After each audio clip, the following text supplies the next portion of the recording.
Hi all. ఈరోజు కూడా chicken బిర్యానీయే, కాకపోతే కొంచెం డిఫరెంట్ స్టైల్లో అయితే కుక్ చేశాను. వీడియో అక్కడ స్కిప్ చేయకుండా లాస్ట్ వరకు అయితే చూడండి. ఫస్ట్ చికెన్ని మ్యాగ్నేట్ చేయాలి. ఎలా చేసుకోవాలి, ఏమేమి ఇంగ్రీడియంట్స్ వేయాలి చూడండి. చికెన్ని 3 టైమ్స్ అయితే వాష్ చేశాను. తర్వాత పసుపు, ఉప్పు, కారం ఇవన్నీ కూడా వేసుకోవాలి. అలాగే కంపల్సరీ వేయాల్సినవి అయితే మాత్రం లెమన్ అండ్ పెరుగు, కర్డ్, ఈ రెండు మాత్రం ఖచ్చితంగా వేయాలి. నేనైతే సాజీరా మసాలా సామాన్లు కూడా వేస్తాను అన్నమాట. ఇవన్నీ వేసి ఇవన్నీ బాగా కలిపి 15 మినిట్స్ మనం పక్కకు పెట్టేసి ఉంచాలన్నమాట. ఎవరైనా మ్యాగ్నెట్ ఇలాగే కదా చేస్తారు అని అనుకోవచ్చు, కాకపోతే ఇది కొంచెం ప్రాసెస్ వేరేలా అయితే ఉంటుంది. మొన్న చేసిన బిర్యానీ ఏంటనంటే జస్ట్ కర్రీలా కుక్ చేసి అప్పుడు నేను బిర్యానీ చేశాను అనమాట. గ్రేవీ బిర్యానీ లాగా. ఇది ఇలా కాదు, ఫ్రై బిర్యానీ లాగా ముందు బాయిల్ చేసేసి ఆ తర్వాత సేమ్ కొంచెం ప్రాసెస్ అలాగే ఉంటుంది. కాకపోతే ముందైతే కరివేపాకు ఇవన్నీ వేసి బాయిల్ చేసిన తర్వాత ఒక 3 విజిల్స్ వచ్చిన తర్వాత నేను మళ్ళీ వేరేగా ఫ్రై చేసి అప్పుడు దమ్ చేస్తామన్నమాట. బిర్యానీ హాఫ్ బాయిల్ అయిన తర్వాత రైస్లో చికెన్ పైన వేస్తాం కదా రైస్, అలాగే చేస్తాను. ఇది ప్రాసెస్ అంతా కూడా సేమే, కాకపోతే కొంచెం టేస్ట్ కూడా మారుతుందన్నమాట. అల్లం వెల్లుల్లి పేస్ట్ అయితే ఖచ్చితంగా వేసుకోవాలి. అలా అని ఎక్కువ వేసేయకూడదు, అదే స్మెల్ వస్తూ ఉంటుంది. ఇప్పుడు నేను చేసే ఈ బిర్యానీ వచ్చేసి మేమైతే 3-4 మెంబర్స్కి అయితే కుక్ చేసుకుంటున్నాం. ఇది జస్ట్ ఏదో 1-2 పీసెస్ తినాలి, చికెన్ అనేది ఎక్కువగా తినకూడదు కాబట్టి ఇలా అయితే కుక్ చేస్తున్నాం. 15 మినిట్స్ అయితే ఖచ్చితంగా బాగా కలిపేసి పక్కన పెట్టుకోవాలి. ఇప్పుడు ఫైనల్గా లెమన్ అయితే వేయాలి. లెమన్ కట్ చేసి వేసుకోవాలి. ఇలా చేతిలో అయితే ఎవరు కట్ చేయకండి, ఫింగర్స్ కట్ అవుతాయి. ఈ లెమన్ పిండిన తర్వాత ఇప్పుడు మనం పక్కకు పెట్టుకోవాలి. చికెన్తో ఏ రెసిపీస్ చేసుకుంటే మీకైతే ఇష్టం ఉంటుంది. నాకైతే చికెన్ దమ్ బిర్యానీ, అలాగే చికెన్ గ్రేవీ, చికెన్ ఫ్రై ఒకటి, చికెన్ కర్రీ, ఈ 3 కూడా బాగా ఇష్టం. ఇంకా చాలా క్రిస్పీ చికెన్ అని ఇంకా చాలా వెరైటీస్ అయితే చేస్తూ ఉంటారు కదా, అన్నీ అంతగా ఏమి నాకు ఇష్టం ఉండదు. ఇవి లైక్ చేసినంత ఎక్కువగా అవి అయితే లైక్ చేయలేను.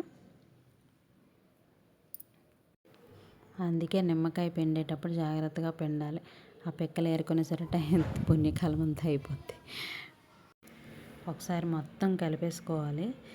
ఈ గరిటెతో ఎంతసేపు కలిపినా మనం అనుకున్న స్ట్రెచ్చర్ రావట్లేదని చెప్పి ఇంకెలా కాదని చెప్పి చేయి పెట్టేసి శుభ్రంగా కలిపేసి మూత పెట్టేసి 15 మినిట్స్ పక్కన పెట్టేస్తే ఇందాక చేసిన పనికి టైం వేస్ట్ అయిందని చెప్పి ఎప్పుడు ఈ స్పూన్ పెట్టుకొని పిండా అన్నమాట. మళ్ళీ అది సరిపోతుందో లేదో అని చెప్పి పుదీనా, అలాగే కొత్తిమీర, సాజీరా ఇవన్నీ వేసుకొని ఇవి కూడా వేసుకోవచ్చు.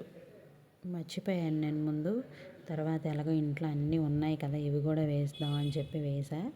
ఇప్పుడు మూత పెట్టేయడమే. ఇంకా బిర్యానీ ఐటమ్స్ కూడా వేస్తా అని చెప్పాను కదా, కొన్ని ఐటమ్స్ అయితే వేసాను. ఇవి కూడా వేసిన తర్వాత ఇప్పుడు మూత పెట్టేసి దీని పని అయిపోయింది, పక్కన పెట్టేయడమే. ఇదంతా కూడా ఒక 10 మినిట్స్ 10 మినిట్స్ అయిపోయిన తర్వాత ఇదంతా కూడాను మనం కుక్కర్లోకి ట్రాన్స్ఫర్ చేసేసుకోవాలి. నా దగ్గర అయితే చిన్న కుక్కర్ అయితే ఉంది. ఆ చిన్న కుక్కర్లో ట్రాన్స్ఫర్ చేసేసి కొంచెం వాటరు, అలాగే ఆయిల్ లేదంటే గీ, మీకు ఏదైతే అది వేసి 3 విజిల్స్ వచ్చేంత వరకు అయితే పెట్టుకోవాలి.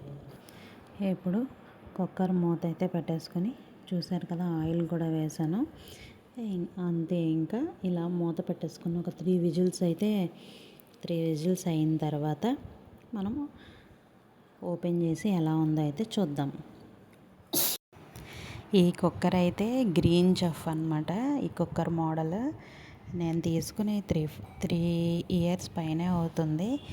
మీకు ఎవరికైనా కావాలనుకుంటే మాత్రం అమెజాన్లోని కానీ ఫ్లిప్కార్ట్లో కానీ దొరుకుతాయి, తీసుకోవచ్చు. నేను 3-4 ఇయర్స్ నుంచి యూజ్ చేస్తున్నాను, చాలా బాగా యూజ్ అవుతుంది. ఫైనల్గా కుక్కర్ అయితే అయిపోయింది, విజిల్స్ వచ్చేసాయి. ఎలా ఉందో ఇప్పుడైతే చూద్దాం. ఓపెన్ చేశాను. 3 విజిల్స్ అయిపోయిన తర్వాత ఎలా అయితే కుక్ అయిందో చూడండి ఒకసారి. కనిపించట్లేదు కదా, ఒకసారి ఆగండి, నేను మంచి వీడియో ఓకే. ఇలా అయితే మొత్తం చికెన్ అంతా కూడా మంచి పీసెస్ అయితే స్మాష్ అయ్యి బాగుంటుంది అన్నమాట. అలా అని మొత్తం పేస్ట్లా అలా కాదు. ఇప్పుడు ఆ వాటర్ మనం రైస్ కుక్ చేస్తాం కదా, ఆ రైస్లో ఈ వాటర్ వేసుకోవాలి. టేస్ట్ అయితే సూపర్గా ఉంటుంది అన్నమాట. ఈ పీసెస్ అన్నీ కూడా చూడండి, నేను సపరేట్ చేసేసి ఈ వాటర్ని రైస్లో అయితే వేస్తాను అన్నమాట.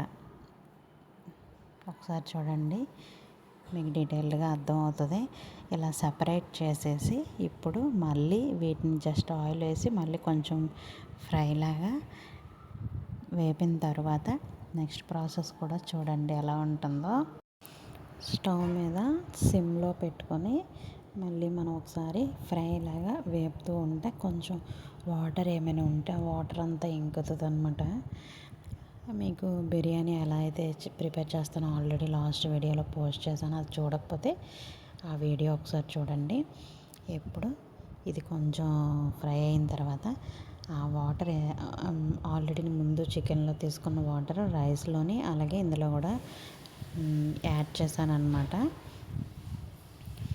ఇప్పుడు ఈ రైస్ అంతా కూడాను బాగా కుక్ అయింది. కుక్ అయిన రైస్ అంతా కూడా ఇందులో వేస్తున్నాను.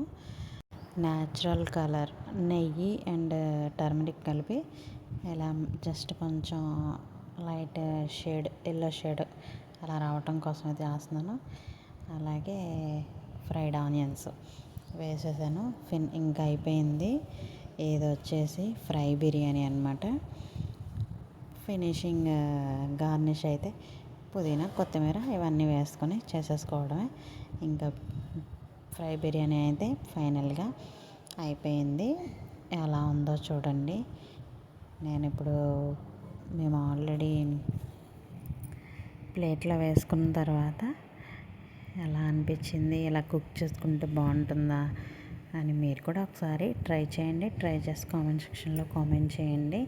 ఫ్రై బిర్యానీ కాబట్టి నేను ఒక ఎగ్ అలాగే ఆనియన్స్ అలాగే కీరా కూడా పెట్టుకున్నాను అనమాట. ఇవన్నీ వేసి తింటేనే దాని టేస్ట్ అనేది ఇంకా ఇంకా బాగుంటుంది అనమాట.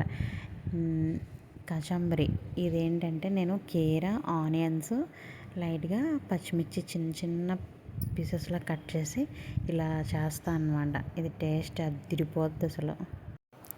ఇలా మీరు కూడా ట్రై చేయండి, టేస్ట్ చాలా బాగుంటుంది. ఈ కచంబరి అయితే చిన్న విరామం చిటికలో వచ్చేస్తా.